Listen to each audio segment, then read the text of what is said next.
Tenemos una carga puntual Q a una distancia A del eje de un solenoide infinito que tiene radio R, n vueltas por unidad de longitud y corriente I.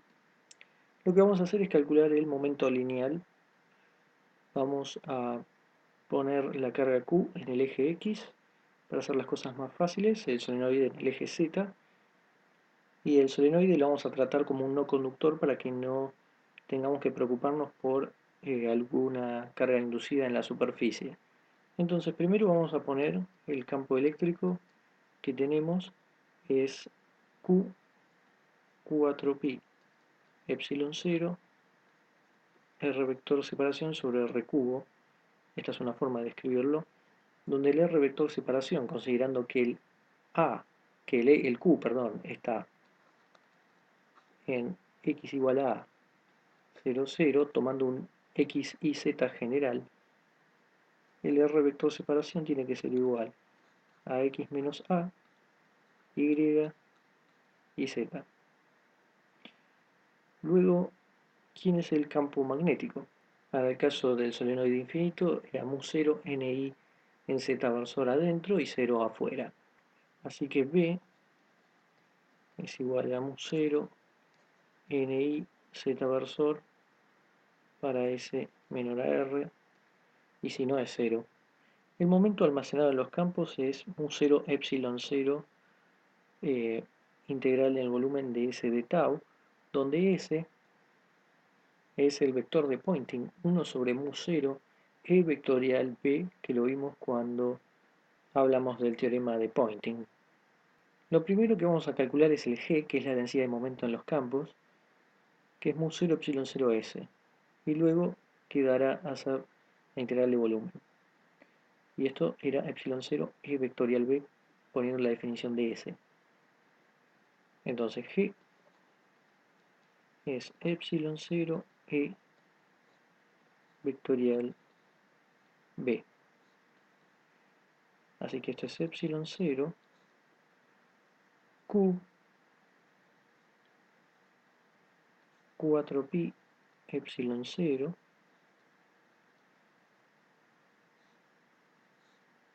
luego tenemos mu0 ni,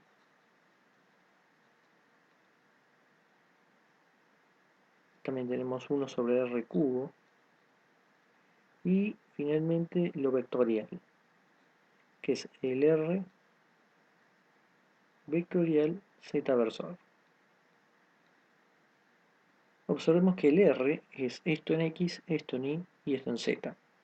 Así que la parte de z no nos molesta, da 0, y por z da x, y la parte de x por z va a dar y. Eso significa, vamos a tener, primero todas estas constantes las unificamos, mu0 qni abajo 4pi r cubo, acá vamos a cancelar este epsilon 0 con este epsilon 0, y luego, como decíamos, el i en i versor por el z da x versor, o sea que queda i por x versor. Y después x versor por z versor, nos queda menos i en realidad, por lo que esto es x, x menos a en i versor. Acá tenemos reescrito el g, y ahora vamos a calcular el p, que es integrar en el volumen g de tau. Y esto es, si sacamos primero todas las constantes afuera, mu0, q, ni, 4pi, y ahora hay que integrar. Arriba queda todo esto, y x versor menos x menos a en i versor. Y abajo r vector separación al cubo. Eso es tomar esto al cuadrado más esto al cuadrado más esto al cuadrado, x menos a al cuadrado más y cuadrado más z al cuadrado, y a su vez todo esto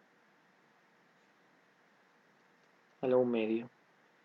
pero si lo queremos al cubo, esto es a la 3 medios. Así que acá abajo queda x menos a al cuadrado más y cuadrado más z cuadrado, todo a la 3 medios, y luego los diferenciales de x, de y, de z. Tomemos primero la de x versor y observemos que lo que nos queda es una función que es impar en y, ya que si tomamos menos i, acá queda positivo, pero acá negativo. Y si esto lo integramos en un intervalo simétrico en i, como lo tenemos acá, entonces esa integral va a dar 0. Por lo tanto, podemos olvidarnos de la parte de x versor. Pero queda la parte de y versor. En ese caso vamos a tomar primero la integral en z. Eso es tener todo esto como constante. Bueno, nos habrá quedado simplemente mu0 q ni 4pi integral de menos x menos a x menos a al cuadrado más y cuadrado más z cuadrado a la 3 medios y versor de x de y de z. Si tomamos primero la integral en z, eso es integral de, acá habría un 1, todo esto es una constante, y todo esto es una constante, y z cuadrado a la 3 medios.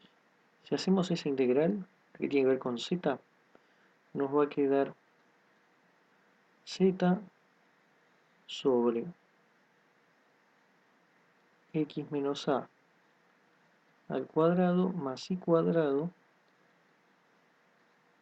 multiplicado por raíz de x menos a al cuadrado más y cuadrado más z cuadrado. Todo esto, el z es donde tenemos el eje del solenoide infinito, así que esto va desde menos infinito hasta más infinito. Y en ese caso, observemos que esto tiene un z cuadrado pero raíz, así que esto va como z, que cancelará este z. Y superado al más infinito, y cuando le pongamos un menos, menos infinito va a sumar también. Es decir, que vamos a tener 2 solo por esta parte, y abajo sigue quedando el x menos a al cuadrado más y cuadrado, y z ya está. Entonces esto es para la integral en z. Habiendo hecho eso, nos queda menos mu0 qni 4pi, el menos ya lo sacamos de acá, y tenemos la integral de el x menos a, que eso podría haber salido de la integral en z, pero ahora vuelve, y lo que nos dio la integral en z, que es abajo un x menos a al cuadrado más y cuadrado de x de y, y seguimos poniendo el inversor. Tomamos esa integral y nos queda resolverla utilizando coordenadas polares. X igual a s coseno de phi, y igual a s seno de phi, el de x de y se convierte en s de s de phi, y por ejemplo la parte de abajo, el x menos a cuadrado más y cuadrado se convierte en un primero. Esto es s coseno de phi menos a todo al cuadrado más s cuadrado seno de phi cuadrado. Todo esto se va a agrandar si desarrollamos el primer término. Eso sería s cuadrado coseno de phi cuadrado más a cuadrado menos 2s coseno de phi a más s cuadrado seno cuadrado de phi. Con este término y este término queda un s cuadrado. S cuadrado más a cuadrado menos 2sa coseno de phi. Esto es lo que queda. La integral de arriba se convierte en menos mu 0 q ni, que falta un menos, sobre 2pi, inversor, y la integral ahora. Arriba es s coseno de phi menos a, y abajo es s cuadrado más a cuadrado menos 2sa coseno de phi, y luego tenemos el s ts de phi. Ahora, esta integral se hace en el solenoide, donde teníamos el campo magnético que no era cero. Por lo tanto, el s va a ir entre 0 y el radio, y el phi entre 0 y 2pi. Y tenemos dos términos, el de s coseno de phi sobre todo esto, y menos a sobre todo esto. Entonces, eso significa que tenemos dos integrales distintas. Una, que es coseno de phi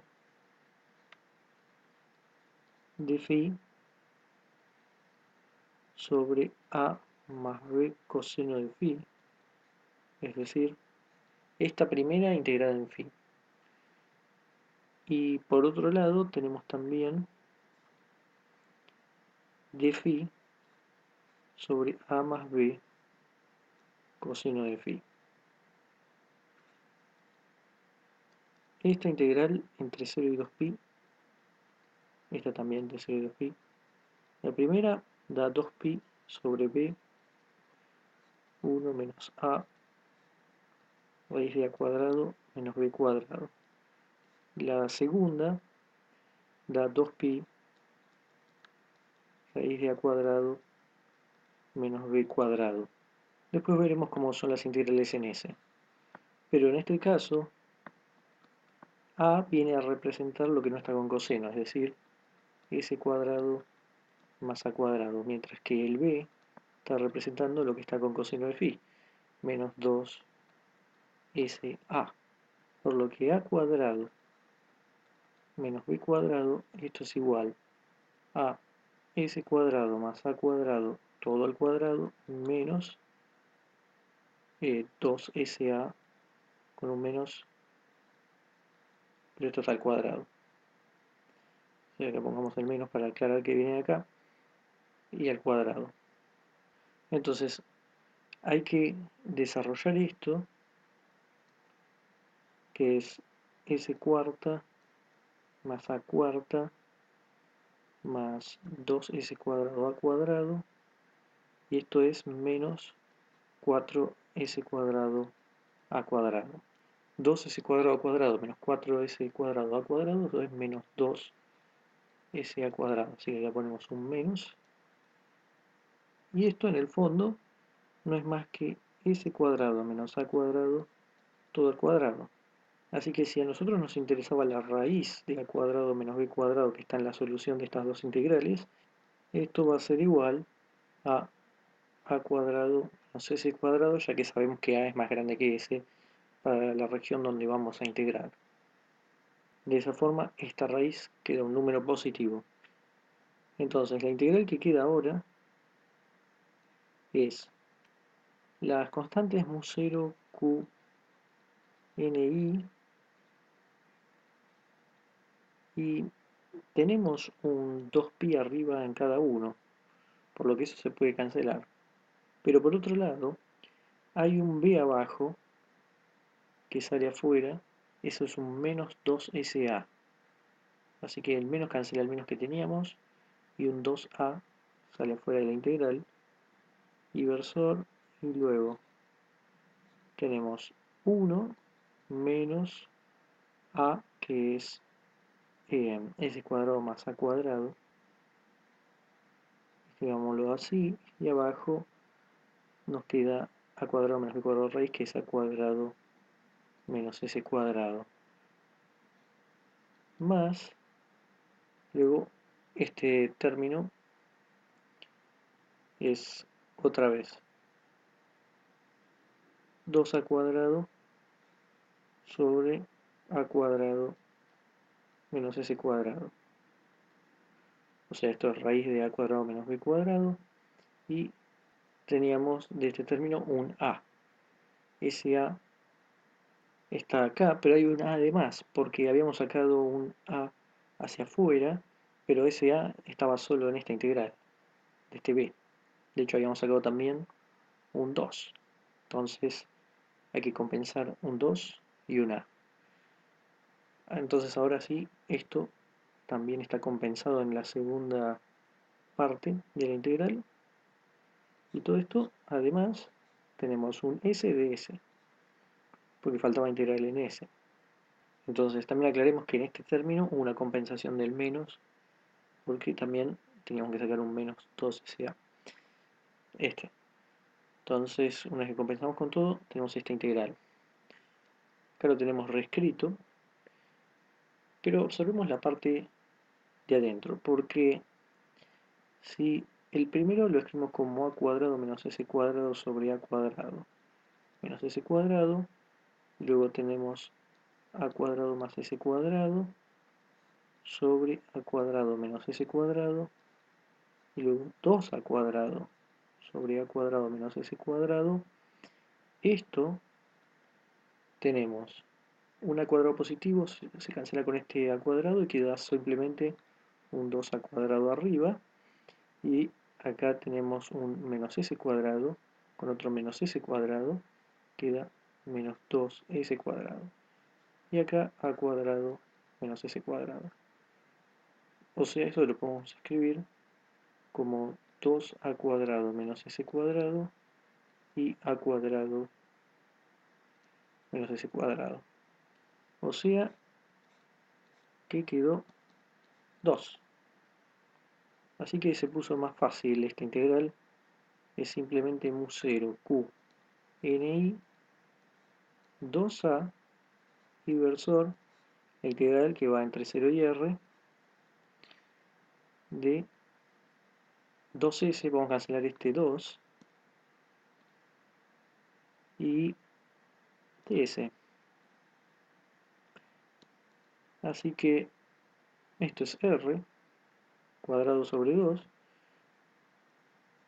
Entonces tenemos que es mu0 q ni r cuadrado sobre 2a. O sea, el r cuadrado 2 viene de esta integral y es en inversor. Entonces el momento lineal que tenemos en esta configuración de carga más solenoide depende de la carga, cantidad de vueltas, de la corriente, del radio y de la distancia a la que esté. Aunque, como esperamos, si el A es muy grande, esto es más chico. Es decir, si la carga está muy lejos, la cantidad de momento que tenemos en los campos es menor, que es algo esperable. Este A representa lejos del solenoide. Y además, como lo teníamos acá, es la distancia al eje. Pero si el Q es muy grande, si N es grande o I es grande, y el R también, entonces la cantidad de momento que tenemos en los campos aumenta. Eso es lo que ocurre en este caso.